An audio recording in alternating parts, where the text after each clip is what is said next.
Gracias, senadora estatal Karina Villa, por estar con nosotros hoy. Um, y recibimos la noticia el viernes que el Estado cambió el programa, se hizo unos gran cambios al programa de salud que recibe, que podría ser que inmigrantes indocumentados podrían participar, ¿verdad? El programa era de 42 años adelante y ahora ha cambiado. Yo sé que usted ha trabajado mucho en ese tema. ¿Qué es tu reacción a ese cambio? La verdad es que, María, estoy demasiado decepcionada con estos cambios. Lo que sucedió es de que se anunció que va a haber una orden por emergencia de parte del gobernador para pausar las personas en poderse inscribir en el programa. Eso es lo que se anunció el viernes. Esto es un problema demasiado grande para nuestra comunidad, para las personas que confiaron en nosotros cuando pasamos esta ley.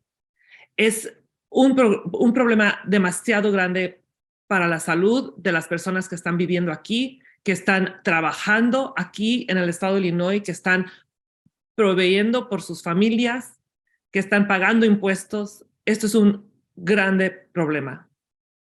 Entonces, ¿qué es lo que tú ves el paso adelante? ¿Qué se puede hacer? ¿Por qué ellos dicen, es un gran tema durante las últimas semanas del periodo de la sesión de que ustedes tuvieron? Hablaron que los costos han subido, muchos costos. ¿Qué es tu reacción a eso? Dice que no podemos, estaba diciendo el gobernador que no podemos, cuesta mucho. Cuando hay una orden de emergencia, quiere decir que se tiene que hacer esta orden de emergencia porque se están acabando los fondos. María, hay que acordarnos algunas cosas. Primero, en los 3 años que ha existido el programa, ha costado 800 millones de dólares en 3 años. Nosotros como legisladores, en el último presupuesto que se acaba de firmar, pusimos 550 millones de dólares en el presupuesto para este programa. El año fiscal en donde se empieza a gastar este dinero, los 550 millones, empieza el día 1 de julio de este año, el mismo día que el gobernador pone pausa en las inscripciones del programa. ¿Cómo vas a poner pausa en las inscripciones del programa cuando tienes 550 millones de dólares disponibles para el programa? ¿Y por qué se está diciendo que el programa cuesta demasiado y que no va a haber suficiente dinero si en 3 años costó más o menos 800 millones en 3 años y nosotros estamos otorgando 550 millones por un año? Wow. Entonces, ¿qué ha sido la respuesta? Entonces, ¿ha escuchado algo del gobernador? ¿Por qué decidieron? Y entonces, ¿qué va a hacer con ese dinero? Porque si el dinero fue selectado, o sea, dedicado a este programa y entonces no lo van a usar, no entiendo. Entonces, hay que entender una cosa que sea muy claro, que las personas ya inscritas para el día 1 de julio, las que ya están inscritas, van a seguir teniendo aseguranza médica.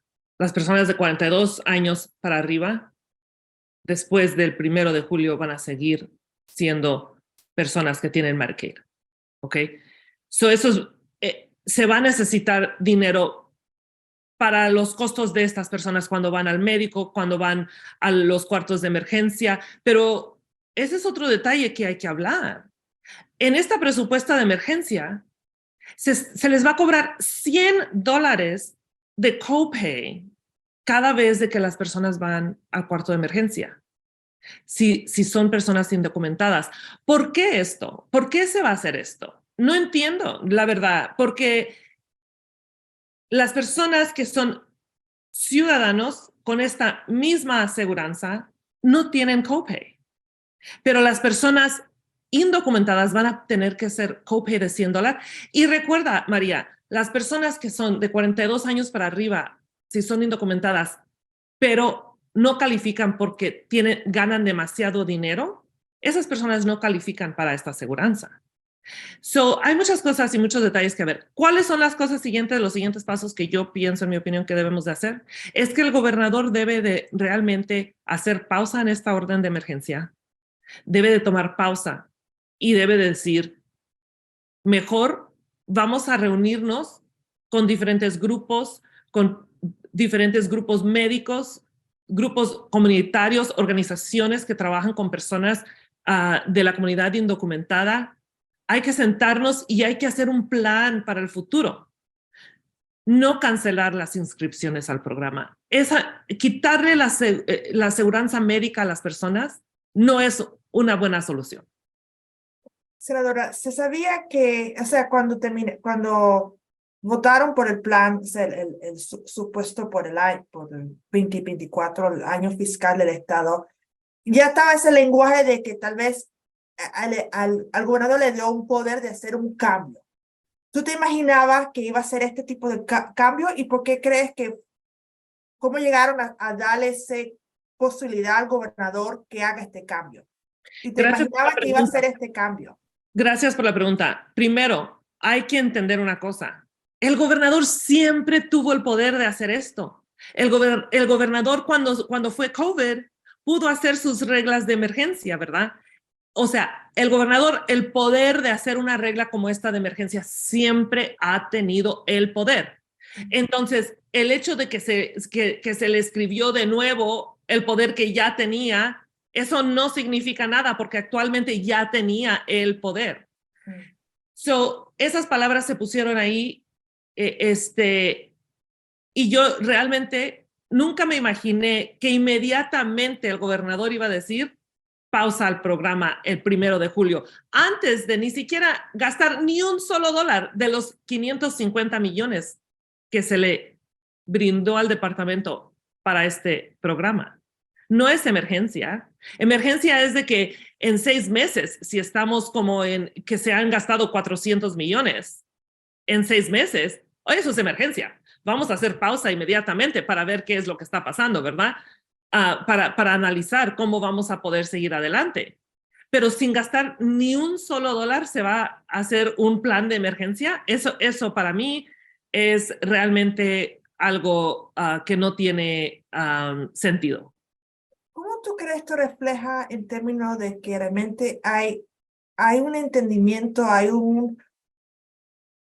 sabiendo lo que ha sido el efecto de COVID, de la pandemia en los latinos, en los trabajadores esenciales, en la comunidad indocumentada, inmigrante trabajadora?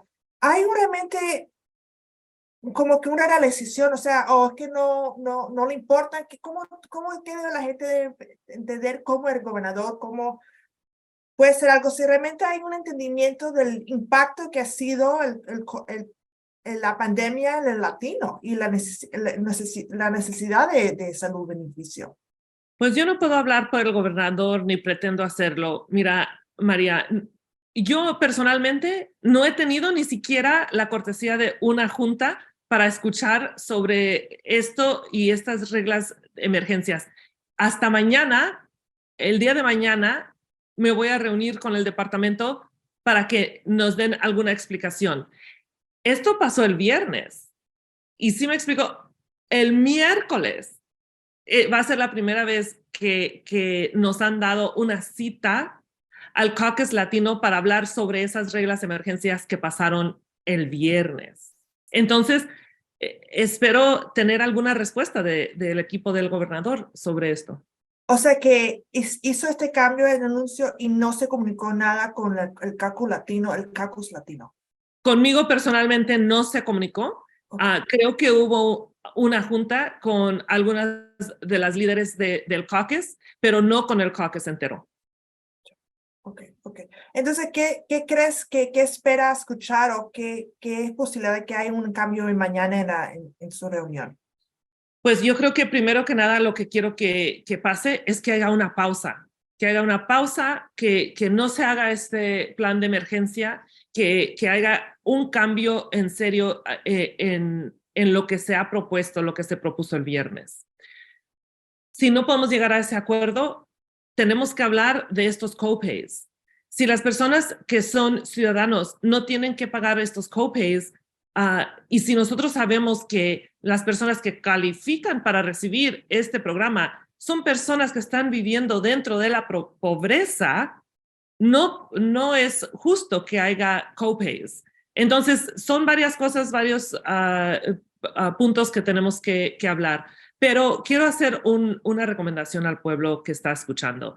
Es muy importante que si creen que podrían calificar para Medicaid, si van a tener 42 años el día 1 de julio o mayor de 42 años para el 1 de julio, deben de investigar y deben de aplicar. Acuérdense que esto no impacta la carga pública. Acuérdense que es muy importante de no sentirse con temor de la carga pública, porque este programa es con los fondos estatales, no con fondos federales. Entonces, apliquen, porque las personas que califican antes del 1 de julio van a estar protegidas si es que vamos adelante con esta pausa en inscripciones. Por favor, comuníquense con nuestra oficina, con las oficinas de las personas a donde ustedes acuden su ayuda médica y pidan ayuda e información sobre cómo aplicar.